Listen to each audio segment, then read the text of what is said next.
Hello students, welcome to my YouTube channel gain knowledge. पिला माने previous video रे हमें प्लस टू सेकेंड ईयर रो पॉलिटिकल साइंस रो फर्स्ट चैप्टर बा फर्स्ट यूनिट रे जो डेमोक्रेसी चैप्टर टी अछि ताको हमें स्टार्ट करथिले। अब सेही वीडियो रे हमें डेमोक्रेसी रो मीनिंग तारो डेफिनेशन किछि देखिथिले आउ तारो कैरेक्टरिस्टिक्स को आलोचना करथिले। आज रो ई वीडियो रे हमें क्लासिफिकेशन ऑफ डेमोक्रेसी बा गणतंत्र प्रकार भेद बा टाइप्स ऑफ डेमोक्रेसी विषय रे देखिबा। एई वीडियो टी स्टार्ट करिया पूर्वरु मु किछि इन्फॉर्मेशन देबा पई चाहूची जेउ माने मो चैनल रे नुवा से माने जानि रखंतु जे एई चैनल रे प्लस टू फर्स्ट ईयर आउ सेकंड ईयर रो पॉलिटिकल साइंस रो सबु चैप्टर को मु गुटिए परे गुटिए वीडियो रे क्लियरली डिस्क्राइब करिकि बुझेइबी। आउ एई पढिला भितरे ओडिया मीडियम आ इंग्लिश मीडियम रो दुईट जाकर नोट मुइटी प्रोवाइड मध्य करूची। जेमिति एटी लेखा जायची एग्जाम रे सेमिति ही लेखिबा को हेबो, तो एटा बेस्ट हेबो। चलंतु स्टार्ट करिबा आज रो वीडियो क्लासिफिकेशन ऑफ डेमोक्रेसी बा गणतंत्र रो प्रकार भेद। गणतंत्र कोन आमे बुझितिले, गणतंत्र माने होची लोक मानकर शासन। आमे सीडी जानितिले दुईटी शॉर्ट क्वेश्चन आमे भल से डिस्कशन करथिला, गोटे लॉन्ग क्वेश्चन भी सेथरे आमे बुझितिले। डेमोक्रेसी कोन गणतंत्र बा लोक मानकर शासन, तार डेफिनेशन भी देखितिले। आज कोन देखिबा क्लासिफिकेशन बा टाइप्स। प्रथमे जानिबा कोन प्रत्यक्ष गणतंत्र। ए टाइप्स भितरु प्रथम प्रकार होची कोन डायरेक्ट डेमोक्रेसी बा प्रत्यक्ष गणतंत्र। एटा भी सेतबे टिके बुझैतिले। डायरेक्ट डेमोक्रेसी कोन ना जेउ गणतंत्र रे नागरिक माने बा लोक माने निष्पत्ति नेबारे बा निष्पत्ति ग्रहण प्रक्रिया रे सीधा सड़क अंश ग्रहण करती ताहाको आमे प्रत्यक्ष गणतंत्र बा डायरेक्ट डेमोक्रेसी कहबा। A democracy in which citizens directly participate in decision making is called a direct democracy. ता माने जदि कोनसी निष्पत्ति ने जाउची आउ से निष्पत्ति रे आमे माने बा साधारण लोक माने सीधा सड़क भाबे जड़ित अछंती, निज प्रतिनिधि मानक द्वारा नुहे सीधा सड़क भाव जड़ित अछंती, ताहाले आमे ताको प्रत्यक्ष गणतंत्र कहबा बा डायरेक्ट डेमोक्रेसी बोली कहबा। आ ई डायरेक्ट डेमोक्रेसी को विशुद्ध गणतंत्र बा प्योर डेमोक्रेसी मध्ये कहा जाय। एटा गोटे short question, which democracy is known as pure democracy, which is a pure democracy ना direct democracy is a pure democracy. Direct democracy was seen in Athens in the 4th century BC। प्रत्यक्ष गणतंत्र ख्रीष्टपूर्व 4th शताब्दी रे Athens रे देखा जायतिला। Athens और Sparta विषय रे प्लस टू फर्स्ट ईयर रे पिला माने सुनिथिबे जानिथिबे। एथेंस और स्पार्टा दुईटी नगर राष्ट्र थिले। सेही एथेंस रे कोन डायरेक्ट डेमोक्रेसी प्रथमे देखा जाउतला केबे 4th century BC रे। There are two types of referendum in Switzerland, namely compulsory referendum and optional referendum. एटा छाड़ी दियो, एटा किछि नुहे। डायरेक्ट डेमोक्रेसी खाली मन रखो जेउ गणतंत्र रे लोक माने सीधा सड़क निष्पत्ति ग्रहण प्रक्रिया रे भाग नै थांती ताको आमे प्रत्यक्ष गणतंत्र कहबा। जदि आमे देखिबा instrument of direct democracy, direct democracy रो चारोटी मुख्य माध्यम रहिछि। सेउडी कोन गुटे होछि रेफरेंडम बा गणमत, इनिशिएटिव बा गणोद्योग, रिकॉल बा प्रत्याहार, आउटे लैंड्स जमाइन बा मुक्ताकाश सभा। एई चारोटी को आमे भलसे बुझिबा। 2 मार्किया किबा होछि हमर 4 मार्किया भी जदि शॉर्ट क्वेश्चन आमिति आसे ताले एगुडी को आमे लेखि परिबा। कोन लेखिबा रेफरेंडम प्रथम कोन जानिबा बा गणमत। जदि कोनोसी गुटिए आईन तयारी हेबा को जाउछि, मने करा जाऊ ओडिसा भितरे कोनोसी गुटिए आईन तयारी करा जिवो, सरकार जानिया पई चाहउचंती सेई जो आईन तयारी करिया पई से निष्पत्ति नै चंती, सेई आईन तयारी हैला परे लोकमान सेथिरे केते संतुष्ट हेबे। तेन लोकमानकर मत से माने आवश्यक करिवे के सरकार लोकमानकर मत जानिया पई चाहिबे सेई आईन उपरे लोकंकर मत कोन। वर्तमान सुधा आईन तयारी हेई नाही, आईन तयारी करा जिवो। तेणु सेते बेले से कोन करिवे सेई जो आईन तयारी होबा को जाउची तारी उपरे कोन लोकमान भार मत नेबे। जदि एई आईन टी तयारी हुए ताले सेथिरे सेमानकर मत कोन रहिछि, एटा को रेफरेंडम बा गणमत कहबा। It is a form of democracy where citizens are directly asked to determine a political or constitutional issue through their own votes.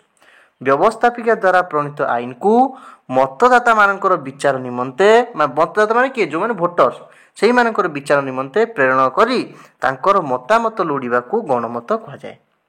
ଏଇଟାର ଗୋଟେ ଏକ୍ଜାମ୍ପଲ୍ ଆମେ ଦେଖିବା କ'ଣ, ଯେତେବେଳେ ଆମର ଇଣ୍ଡିଆ ଆଉ ପାକିସ୍ତାନ ସେପାରେଟ୍ ହେଇଥିଲା ସେତେବେଳେ ଜାମ୍ମୁ କାଶ୍ମୀରର ଲୋକମାନଙ୍କୁ ପରମିସନ୍ ଦିଆଯାଇଥିଲା କ'ଣ, ଜାମ୍ମୁ କାଶ୍ମୀର ଲୋକମାନଙ୍କୁ ଏଲାଉ କରାଯାଇଥିଲା ସେମାନେ ଚାହିଁଲେ କ'ଣ କରିପାରିବେ, ଭାରତ ସହିତ ମିଶିପାରିବେ କିମ୍ବା ପାକିସ୍ତାନ ସହିତ ମିଶିପାରିବେ। ସେମାନଙ୍କର ମତ ସେମାନଙ୍କଠାରୁ ଲୋଡ଼ା ହେଇଥିଲା, ତେଣୁ ସେଇଟା ଗୋଟେ ରେଫରେଣ୍ଡମ୍ ବା ଗଣମତ ଥିଲା। ନେକ୍ସଟ ଦେଖିବା କ'ଣ, ଇନିସିଏଟିଭ୍ ବା ଗଣୋଦ୍ୟୋଗ। ଗଣୋଦ୍ୟୋଗ କ'ଣ, ଆମେ ଯଦି ବୁଝିବା ଏଇଟା ଗଣ ଉଦ୍ୟୋଗ, ତେଣୁ ଗଣ ମାନେ ଲୋକ, ଉଦ୍ୟୋଗ ମାନେ ଚେଷ୍ଟା। ଲୋକମାନେ ନିଜେ ଚେଷ୍ଟା କରିବେ, ଯେତେବେଳେ ଲୋକମାନେ ଅନୁଭବ କରିବେ କୌଣସି ଗୋଟିଏ ଆଇନର ଆବଶ୍ୟକତା ଅଛି ଯେଉଁ ଆଇନକୁ ସରକାର ପ୍ରଚଳନ କରୁନାହାନ୍ତି, ସେତେବେଳେ ଲୋକମାନେ କ'ଣ କରିବେ, ନିଜ ତରଫରୁ ସରକାରଙ୍କୁ କ'ଣ କରିବେ, ପ୍ରସ୍ତାବ ଦିଅନ୍ତି ଯେ ଏହି ଆଇନଟି ଅଣାଯାଉ। ତେଣୁ ସେଇଟାକୁ ଆମେ କହିଥାଉ ଗଣୋଦ୍ୟୋଗ। When a certain number of electors, that is currently 1 lakh, propose on their own to make a law on a subject, it is called initiative. ଯେତେବେଳେ ନିର୍ଦ୍ଦିଷ୍ଟ ସଂଖ୍ୟକ ମତଦାତା, ବର୍ତ୍ତମାନ ଯାହାକି 1 ଲକ୍ଷ ବୋଲି କୁହାଯାଉଛି, କୌଣସି ଏକ ବିଷୟରେ ଆଇନ ତିଆରି କରିବା ପାଇଁ ନିଜ ଆଡ଼ୁ ଯେତେବେଳେ ପ୍ରସ୍ତାବ ଦିଅନ୍ତି ବା ତାହାର ସୂତ୍ରପାତ କରନ୍ତି, ସୂତ୍ରପାତ ମାନେ କ'ଣ, ପ୍ରଥମେ ନିଜ ଆଡ଼ୁ ଷ୍ଟାର୍ଟ କରନ୍ତି ଯେ ଏଇ ଆଇନଟି ଅଣାଯାଉ, ସେତେବେଳେ ଆମେ କ'ଣ କହିଥାଉ, ତାହାକୁ ସେଇ ପ୍ରକ୍ରିୟାକୁ ଗଣୋଦ୍ୟୋଗ ବୋଲି କହିଥାଉ। There are 2 types of initiative, namely formulative and unformulative initiative. ଯଦି ଆମେ ଗଣୋଦ୍ୟୋଗ ଦେଖିବା ତାହେଲେ ସେ 2 ପ୍ରକାର, ଗୋଟେ ହେଉଛି ବ୍ୟବସ୍ଥିତ ଗଣୋଦ୍ୟୋଗ ଆଉ ଗୋଟେ ଅବ୍ୟବସ୍ଥିତ। ବ୍ୟବସ୍ଥିତ ଗଣୋଦ୍ୟୋଗ ଆଉ ଅବ୍ୟବସ୍ଥିତ ଗଣୋଦ୍ୟୋଗ ଦୁଇଟି ଯାକ ସମାନ, କେବଳ ଗୋଟିଏ ଫରକ ହେଉଛି କ'ଣ, ବ୍ୟବସ୍ଥିତ ଗଣୋଦ୍ୟୋଗରେ ଯଦି ନିର୍ଦ୍ଦିଷ୍ଟ ସଂଖ୍ୟକ ମତଦାତା ସମ୍ବିଧାନ ସଂଶୋଧନ ବା ଆଇନ ପ୍ରଣୟନ କରିବା ପାଇଁ ଗୋଟେ ଚିଠା ପ୍ରସ୍ତୁତ କରିବେ, ଗୋଟେ ବିଲ୍ ତିଆରି କରିବେ, ଗୋଟେ ବିଲ୍ ତିଆରି କରି ଯେତେବେଳେ ସରକାରଙ୍କ ପାଖକୁ ପଠାଇବେ ତାହେଲେ ଆମେ ତାକୁ ଫର୍ମୁଲେଟେଡ୍ ଇନିସିଏଟିଭ୍ କହିବା। ଗୋଟେ ବିଲ୍ ତିଆରି କଲେ ଯେ ସେ ବିଲ୍ ଲେଖା ହେଇଥିବ ଏଇ ଆଇନ ଆମର ଦରକାର, ସେତେବେଳେ କ'ଣ କରାଯିବ, ସରକାରଙ୍କ ପାଖକୁ ଯଦି ପଠାଇବେ ତାକୁ ଆମେ ଫର୍ମୁଲେଟେଡ୍ ଇନିସିଏଟିଭ୍ କହିବା। ଅନଫର୍ମୁଲେଟେଡ୍ କ'ଣ, କିଛି ବିଲ୍ ତିଆରି କରିବେନି, ସାଧାରଣ ମାର୍ଗଦର୍ଶିକା ସରକାରଙ୍କୁ ଜଣାଇବେ, ଲୋକ ସୋସିଆଲ ମିଡ଼ିଆ ମାଧ୍ୟମରେ ହେଉ ବା ଯେକୌଣସି ମାଧ୍ୟମରେ, କିନ୍ତୁ କିଛି ବିଲ୍ ତିଆରି କରିକି ସରକାରଙ୍କ ପାଖକୁ ପଠାଇବେନି ଯେ ଆମର ଏଇ ଆଇନ ଦରକାର, ତାହେଲେ ତାକୁ ଆମେ କ'ଣ କହିବା, ଅନଫର୍ମୁଲେଟେଡ୍ ଇନିସିଏଟିଭ୍। ନେକ୍ସଟ ଦେଖିବା କ'ଣ, ରିକଲ୍ ବା ପ୍ରତ୍ୟାହାର। ରିକଲ୍ ମାନେ କ'ଣ, ଯଦି କୌଣସି, ଆମେ ସମସ୍ତେ ଜାଣିଛନ୍ତି ଯେତେବେଳେ ଇଲେକ୍ସନ୍ ଆସେ ସେତେବେଳେ ଯେଉଁମାନେ ଆମର ରିପ୍ରେଜେଣ୍ଟେଟିଭ୍ ହେବା ପାଇଁ ଚାହୁଁଛନ୍ତି, ଯେଉଁ ନେତାମାନେ ଆମର ପ୍ରତିନିଧି ହେବା ପାଇଁ ଚାହୁଁଛନ୍ତି ବା ଶାସନ କରିବା ପାଇଁ ଚାହୁଁଛନ୍ତି, ସେମାନେ ଆମକୁ ବିଭିନ୍ନ ପ୍ରକାର ପ୍ରତିଶ୍ରୁତି ଦେଇଥାନ୍ତି, ଆମେ ଏଇଟା କରିବୁ, ସେଇଟା କରିବୁ, ଏଇ ସାହାଯ୍ୟ ସହଯୋଗ କରିବୁ, ଏଇ ଆଇନ ଆଣିବୁ, ଏଇପରି ସୁବିଧା ସୁଯୋଗ ଯୋଗାଇ ଦେବୁ, ଏମିତି ସବୁ କ'ଣ ପ୍ରମିସ୍ କରିଥାନ୍ତି। କିନ୍ତୁ ଯେତେବେଳେ ଇଲେକ୍ସନ୍ ସରିଯାଏ, ଯଦି ସେଇ ପ୍ରମିସ୍ ଗୁଡ଼ିକୁ ସେ ପୁରା ନ କରନ୍ତି, ସେଇ ଯେଉଁ ଆମକୁ ପ୍ରତିଜ୍ଞା କରିଥିଲେ ଆମେ ଏଇସବୁ ଫ୍ୟାସିଲିଟି ଯୋଗାଇବୁ, ସେ ଫ୍ୟାସିଲିଟି ଆମକୁ ଯୋଗାଇଲେ ନାହିଁ, କିମ୍ବା ଯେଉଁ ଡ୍ୟୁଟି ପାଇଁ ତାଙ୍କୁ ଆପଏଣ୍ଟ କରାଯାଇଛି ବା ଯେଉଁ କର୍ତ୍ତବ୍ୟ ତାଙ୍କର ନିର୍ବାହ କରିବା ପାଇଁ ଆମେ ତାଙ୍କୁ ବାଛିଛନ୍ତି, ସେଇ କର୍ତ୍ତବ୍ୟକୁ ଯଦି ସେ ଠିକ୍ରେ ପାଳନ ନ କଲେ ତାହେଲେ ଲୋକମାନେ କ'ଣ କରିବେ, ସାଧାରଣ ଲୋକମାନେ ବା ସାଧାରଣ ଜନତା ଯେଉଁମାନେ ଭୋଟର, ସେମାନେ ତାକୁ ତାଙ୍କ ଗାଦିରୁ ବା ତାଙ୍କ ସିଟ୍ରୁ ହଟେଇ ଦେବେ ବା ତାଙ୍କୁ କାଢ଼ିକି ଆଉ ଜଣକୁ ବାଛିବେ ସେଠି। ତେଣୁ ଏହି ପ୍ରକ୍ରିୟାଟାକୁ ରିକଲ୍ ବା ପ୍ରତ୍ୟାହାର କୁହାଯାଏ। If the elected representatives neglect or fail to perform their normal duties or fulfill their promises, the public can recall them and appoint new representatives even before the end of their term. ସେମାନଙ୍କର କାର୍ଯ୍ୟକାଳ ସରିବା ପୂର୍ବରୁ ତାଙ୍କୁ ହଟେଇ ଦିଆଯିବ। This is called withdrawal ବା this is called recall ବା ପ୍ରତ୍ୟାହାର। ନେକ୍ସଟ କ'ଣ, ଲ୍ୟାଣ୍ଡସ୍ ଜେମାଇନ୍ ବା ମୁକ୍ତାକାଶ ସଭା। ମୁକ୍ତାକାଶ ସଭା କ'ଣ, ଏଇଟା ପୁରା ଇଜି, ଗୋଟେ ଖୋଲା ଆକାଶ ତଳେ କୌଣସି ଗୋଟିଏ ନିଷ୍ପତ୍ତି ନିଆଯିବ, ସେଇ ନିଷ୍ପତ୍ତିରେ ପ୍ରତ୍ୟେକ ଲୋକ ସିଧାସଳଖ ଭାବେ ଅଂଶଗ୍ରହଣ କରିବେ, ପ୍ରତ୍ୟେକ ଲୋକ କ'ଣ ସେଥିରେ ଆଲୋଚନାରେ ଭାଗ ନେବେ, ଡିବେଟ୍ କରିବେ, କୌଣସି ଗୋଟିଏ ଡିସିସନ୍ ନିଆଯିବ, ସେ ଡିସିସନ୍ ଉପରେ ସମସ୍ତେ ନିଜର ମତ ଦେବେ, ତାକୁ ଆମେ କହିବା ମୁକ୍ତାକାଶ ସଭା। ତେଣୁ ଆମେ ଜାଣିଲେ ଡାଇରେକ୍ଟ ଡେମୋକ୍ରେସି, ଏଇଟା ଟିକେ ଲଙ୍ଗ ହେଇଗଲା, ତ ଡାଇରେକ୍ଟ ଡେମୋକ୍ରେସି ଆମେ ବୁଝିଲେ। ଡାଇରେକ୍ଟ ଡେମୋକ୍ରେସି କ'ଣ, ତାର 4ଟି ଇନଷ୍ଟ୍ରୁମେଣ୍ଟ କ'ଣ, ଗୋଟେ ହେଉଛି ରେଫରେଣ୍ଡମ୍, ଆଉ ଗୋଟେ ଇନିସିଏଟିଭ୍, ରିକଲ୍ ଆଉ ଲ୍ୟାଣ୍ଡସ୍ ଜେମାଇନ୍। ନେକ୍ସଟ ଟାଇପ୍ ଯଦି ଦେଖିବା, ନେକ୍ସଟ କ୍ଲାସିଫିକେସନ୍ ଭିତରେ ଆମେ ଦେଖିବା କ'ଣ, ଇନଡାଇରେକ୍ଟ ଡେମୋକ୍ରେସି ବା ପରୋକ୍ଷ ଗଣତନ୍ତ୍ର। ଯେମିତି ପ୍ରତ୍ୟକ୍ଷ ଗଣତନ୍ତ୍ରରେ ଆମେ ଜାଣିଲେ ଲୋକମାନେ ସିଧାସଳଖ ଅଂଶଗ୍ରହଣ କରୁଥିଲେ ନିଷ୍ପତ୍ତି ନେବାରେ, ଏଠି ଇନଡାଇରେକ୍ଟ ଡେମୋକ୍ରେସି କ'ଣ, ଲୋକମାନେ ନିଷ୍ପତ୍ତି ନେବା ପ୍ରକ୍ରିୟାରେ ଅଂଶଗ୍ରହଣ କରିବେ କିନ୍ତୁ ସିଧାସଳଖ ନୁହେଁ, କାହା ଦ୍ୱାରା, ସେମାନଙ୍କ ପ୍ରତିନିଧିମାନଙ୍କ ଦ୍ୱାରା, ଯେଉଁମାନଙ୍କୁ ଆମେ ଭୋଟ ଦେଇକି ଆମର ପ୍ରତିନିଧି ରୂପେ ବାଛିଛନ୍ତି ସେମାନେ ନିଷ୍ପତ୍ତି ନେବେ, ଯେହେତୁ ଆମେ ତାଙ୍କୁ ବାଛିଥିଲେ ତେଣୁ ଇନଡାଇରେକ୍ଟଲି ଆମେ ସେଇ ନିଷ୍ପତ୍ତିଟିକୁ ନେଲେ। The democracy in which citizens do not get involved directly in the policy making process or government for them and they participate indirectly through their representatives is called indirect democracy. ଯେଉଁ ଗଣତନ୍ତ୍ରରେ ଜନସାଧାରଣ ସରକାରୀ ବା ରାଜନୈତିକ କ୍ଷମତା ଓ ଶାସନ ପରିଚାଳନା ଭାର ସିଧାସଳଖ ଗ୍ରହଣ ନ କରି ସେମାନଙ୍କ ପ୍ରତିନିଧିମାନଙ୍କ ଦ୍ୱାରା ପରୋକ୍ଷ ଭାବେ ଗ୍ରହଣ କରନ୍ତି ତାକୁ ଆମେ ପରୋକ୍ଷ ଗଣତନ୍ତ୍ର କହିବା। ନେକ୍ସଟ କ'ଣ? ଲିବରାଲ ଡେମୋକ୍ରେସି ବା ଉଦାରବାଦୀ ଗଣତନ୍ତ୍ର। ଉଦାରବାଦୀ ଗଣତନ୍ତ୍ର କ'ଣ ନା ଉଦାରବାଦର ନୀତି ଉପରେ ଆଧାର କରି ଯେଉଁ ଗଣତନ୍ତ୍ର ପ୍ରତିଷ୍ଠା ହୋଇଛି ତାକୁ ଆମେ ଉଦାରବାଦୀ ଗଣତନ୍ତ୍ର କହିବା। The democracy which is based on the principles of classical liberalism is called liberal democracy. ତେଣୁ ଯେଉଁ କ୍ଲାସିକାଲ ଲିବରାଲିଜିମ୍ କ'ଣ ନା ଯେଉଁ ଆମେ କହୁଛନ୍ତି ଉଦାରବାଦ ସିଏ କ'ଣ କେଉଁ ଜିନିଷରେ ବିଶ୍ୱାସ ରଖେ, ସିଏ ଯେଉଁ ଜିନିଷରେ ବିଶ୍ୱାସ ରଖେ ସେଇ ସବୁ ଜିନିଷକୁ ଆଧାର କରିକି ଆମେ ଯଦି ଡେମୋକ୍ରେସି ପ୍ରତିଷ୍ଠା କରୁଛନ୍ତି ତାକୁ ଆମେ ଲିବରାଲ ଡେମୋକ୍ରେସି କହିବା। ଯେମିତିକି ଉଦାରବାଦ କେଉଁଥିରେ ବିଶ୍ୱାସ ରଖେ? ରୁଲ୍ ଅଫ୍ ଲ ବା ଆଇନର ଶାସନ ଉପରେ, ସେପାରେସନ୍ ଅଫ୍ ପାୱାର ବା ହେଉଛି କ'ଣ କ୍ଷମତାର ପୃଥକୀକରଣ, କ୍ଷମତା ଜଣକ ହାତ ନ ରହିକି ବିଭିନ୍ନ ହାତରେ ରହିବା ଦରକାର, ଯେମିତି କ'ଣ ସେଠି ଅଥରିଟାରିଆନ୍ ଗଭର୍ଣ୍ଣମେଣ୍ଟ ଦେଖା ନଯିବ। ସେମିତି ଓପନ୍ ସୋସାଇଟିରେ ବିଶ୍ୱାସ ରଖେ ଉଦାରବାଦ, ଫ୍ରି ଇକୋନୋମି ଆଉ କ'ଣ ଏଇସବୁ ଜିନିଷ ବା ଯେଉଁ ପଢ଼ିଲେ ଆମେ rule of law, separation power, open society, free economy ଏଇସବୁଥିରେ ବିଶ୍ୱାସ ରଖେ ଉଦାରବାଦ। ବା ତେଣୁ ଏଇସବୁ ନୀତି ନିୟମ ଆଧାରରେ ବା rule of law, separation of power, open society, free economy ଏଇ ଯେଉଁ ସବୁ ଆମର ରହିଲା, ଏଇ ଯେଉଁ ରୁଲ୍ ଗୁଡ଼ିକ ରହିଲା, ୟାରି ଆଧାରରେ ଯେଉଁ ଡେମୋକ୍ରେସି ପ୍ରତିଷ୍ଠା ହେଇଛି ତାକୁ ଆମେ ଲିବରାଲ ଡେମୋକ୍ରେସି କହିବା। କାରଣ ଲିବରାଲିଜିମ୍ର ପ୍ରିନ୍ସିପଲ୍ ଉପରେ ଆଧାରିତ ଡେମୋକ୍ରେସିକୁ ଆମେ ଲିବରାଲ ଡେମୋକ୍ରେସି କହିଲେ। ନେକ୍ସଟ ଦେଖିବା କ'ଣ? ଏଲିଟିଷ୍ଟ ଡେମୋକ୍ରେସି। ଏଲିଟିଷ୍ଟ ଡେମୋକ୍ରେସି କ'ଣ? ପ୍ରବରବାଦୀ ଗଣତନ୍ତ୍ର। Elitist democracy is a political system where a small group of elite individuals or groups hold significant power and influence over decision making process while still maintaining the formal structure of democratic institutions.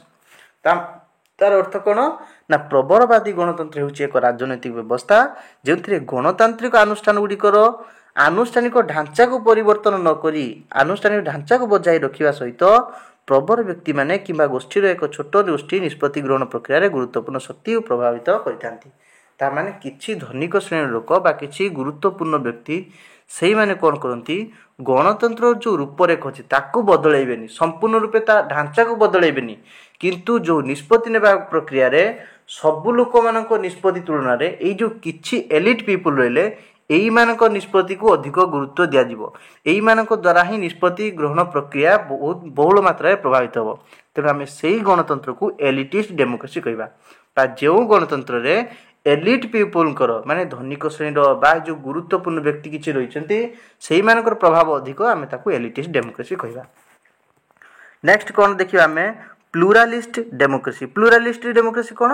ବହୁଳବାଦୀ ଗଣତନ୍ତ୍ର। ତାମାନେ ଯେଉଁ ଗଣତାନ୍ତ୍ରିକ ପ୍ରକ୍ରିୟାରେ ନିଷ୍ପତ୍ତି ନେବା ପ୍ରକ୍ରିୟାରେ କ'ଣ ହୋଇଥାଏ ନା କୌଣସି ଗୋଟିଏ ବ୍ୟକ୍ତି ବା ଗୋଟିଏ ସଂସ୍ଥା ବା ଗୋଟିଏ ଦଳ ଡୋମିନେଟ୍ କରୁନଥିବ। ନିଷ୍ପତ୍ତି ନେବା ପ୍ରକ୍ରିୟାରେ ବିଭିନ୍ନ ପ୍ରକାର ଦଳ ବା ବିଭିନ୍ନ ପ୍ରକାର ଇନଷ୍ଟିଟ୍ୟୁସନ୍, ବିଭିନ୍ନ ପ୍ରକାର ସଂସ୍ଥା, ବିଭିନ୍ନ ପ୍ରକାର ଗ୍ରୁପକୁ କ'ଣ ସମାନ ପ୍ରକାରର ଅଧିକାର ମିଳିଥିବ, ସମାନ ପ୍ରକାର ପାୱାର ମିଳିଥିବ ଡିସିସନ୍ ମେକିଂ ପ୍ରୋସେସ୍ରେ। ତାକୁ ଆମେ ପ୍ଲୁରାଲିଷ୍ଟ ଡେମୋକ୍ରେସି କହିବା।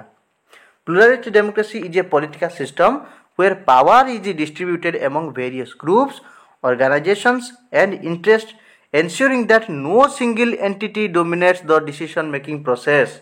এইটা ହିଁ କହୁଥିଲି। ନେକ୍ସଟ ଆମେ ଏଇଥିରେ କ'ଣ ଅଛି ନା ଆର୍ଥର ବେଣ୍ଟଲି এই ତତ୍ତ୍ୱର ପ୍ରଥମ ପ୍ରବକ୍ତା ଥିଲେ। He is the first person two use this theory. ଏଇଟା ଗୋଟେ ସର୍ଟ କ୍ୱେଶ୍ଚନ୍। ନେକ୍ସଟ ଆମେ ଦେଖିବା କ'ଣ ଆମର ଫାଇନାଲ ରହିଲା ମାର୍କସିଷ୍ଟ ଡେମୋକ୍ରେସି ବା ମାର୍କ୍ସବାଦୀ ଗଣତନ୍ତ୍ର।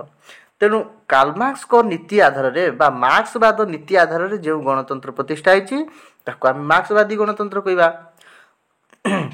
Marxist democracy or proletarian democracy is a political system based on principles of Marxism, which aims to empower the working class and create a classless society.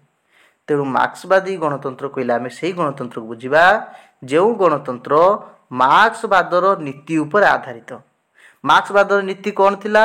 ସିଏ କ'ଣ କରେ ଯେଉଁ ୱାର୍କିଂ ପିପୁଲ୍ ଥିଲେ, working class, ଯେଉଁମାନେ ଶ୍ରମିକ ଶ୍ରେଣୀର ଲୋକ ଥିଲେ ସେଇମାନଙ୍କୁ ଅଧିକ ପାୱାର ଦେବା ପାଇଁ ଚାହୁଁଥିଲେ। ସେମାନଙ୍କୁ ଧନିକ ଶ୍ରେଣୀର ଲୋକମାନଙ୍କ ସହିତ ଇକ୍ୱାଲ୍ କରିବା ପାଇଁ ଚାହୁଁଥିଲେ। ଆଉ କ'ଣ ସେ ଚେଷ୍ଟା କରୁଥିଲେ, ଗୋଟେ କ୍ଲାସଲେସ୍ ସୋସାଇଟି, ଏମିତି ଗୋଟେ ସମାଜ ତିଆରି କରିବେ ଯେଉଁ ସମାଜରେ ସମସ୍ତେ ସମାନ, କେହି ରିଚ୍ କ୍ଲାସ୍ ନଥିବେ, କେହି ପୋର୍ କ୍ଲାସ୍ ନଥିବେ। ତେଣୁ କ୍ଲାସଲେସ୍ ସୋସାଇଟି ଗଠନ କରିବା ପାଇଁ ଯେଉଁ ମାର୍କ୍ସ ଚାହୁଁଥିଲେ, ସେଇ ନୀତି ଉପରେ ଆଧାର କରିକି ଯେଉଁ ଗଣତନ୍ତ୍ର, ଆମେ ତାକୁ ମାର୍କ୍ସିଷ୍ଟ ଡେମୋକ୍ରେସି ବା ମାର୍କ୍ସବାଦୀ ଗଣତନ୍ତ୍ର ବୋଲି କହିବା। ପିଲାମାନେ କ୍ଲାସିଫିକେସନ୍ ଅଫ୍ ଡେମୋକ୍ରେସିରେ ଆମେ 6 ପ୍ରକାର ଡେମୋକ୍ରେସି ବିଷୟରେ ଜାଣିଲେ। ସେଇଥିରେ ଗୋଟେ ଇମ୍ପୋର୍ଟାଣ୍ଟ ଆମର ସବୁଠାରୁ ରହିଲା କ'ଣ ନା ଡାଇରେକ୍ଟ ଡେମୋକ୍ରେସି। ଡାଇରେକ୍ଟ ଡେମୋକ୍ରେସିରେ ଆମେ ଜାଣିଲେ 4ଟି ଇନଷ୍ଟ୍ରୁମେଣ୍ଟ ରହିଛି। ଗୋଟେ ହେଉଛି ରେଫରେଣ୍ଡମ୍ ବା ଗଣମତ, ଆଉ ଗୋଟେ ଇନିସିଏଟିଭ୍ ବା ଗଣୋଦ୍ୟୋଗ, ରିକଲ୍ ବା ପ୍ରତ୍ୟାହାର, ଲ୍ୟାଣ୍ଡସଡେମାଇନ୍ ବା ମୁକ୍ତାକାଶ ସଭା ଜାଣିଲେ। ନେକ୍ସଟ ଆମେ ଜାଣିଲେ କ'ଣ ଇନଡାଇରେକ୍ଟ ଡେମୋକ୍ରେସି କ'ଣ ଜାଣିଲେ। ଥର୍ଡ଼ରେ ଆମେ ଜାଣିଲେ ଲିବରାଲ ଡେମୋକ୍ରେସି, ଫୋର୍ଥରେ ଜାଣିଲେ ଏଲିଟିଷ୍ଟ ଡେମୋକ୍ରେସି, ଫିଫ୍ଥରେ ଜାଣିଲେ ପ୍ଲୁରାଲିଷ୍ଟ ଡେମୋକ୍ରେସି, ଆଉ ଫାଇନାଲି ଆମେ ଜାଣିଲେ ମାର୍କ୍ସିଷ୍ଟ ଡେମୋକ୍ରେସି। ଯଦି କ୍ଲାସିଫିକେସନ୍ ଅଫ୍ ଡେମୋକ୍ରେସି ପଡ଼ିବ, ଏଇ 6ଟିକୁ ମନେ ରଖିବ, 4ଟି କି 5ଟି ଲେଖିଲେ ବି ଚଳିବ। ପିଲାମାନେ ଯଦି ମୋ ଭିଡ଼ିଓ ଭଲ ଲାଗେ ତାହେଲେ ଲାଇକ୍, ସେୟାର ଆଉ ସବସ୍କ୍ରାଇବ୍ କରିବ।